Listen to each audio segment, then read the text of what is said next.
పోవాలి ముక్కలు అలాగా ఉండాలి. ఓ లీటర్ వాటర్ తీసుకొని తొక్కలు దాంట్లో వేసేసేయాలి. ఒక 12 hours నానబెట్టి పెట్టాలన్నమాట.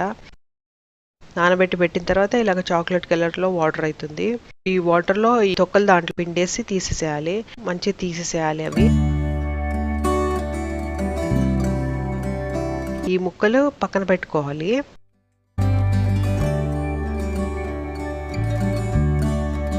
తర్వాత ఈ సొల్యూషన్ ఉంది కదా, ఈ సొల్యూషన్ లో చిటికెడు సున్నం కలపాలి. ఈ సున్నము చాలా బాగా పనిచేస్తుంది.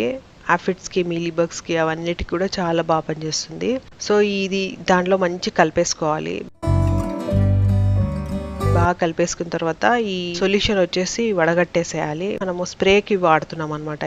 ఇది ఫోలియర్ స్ప్రే కూడా పనిచేస్తుంది, అలాగే పెస్టిసైడ్ గా పనిచేస్తుంది, అలాగే ఫర్టిలైజర్ గా పనిచేస్తుంది ఈ లిక్విడ్. అందుకే దీన్ని మంచిగా వడగడుతున్నాము. ఒకటి దుపట్టా లాంటిది అలాంటిది తీసుకొని ఈజీగా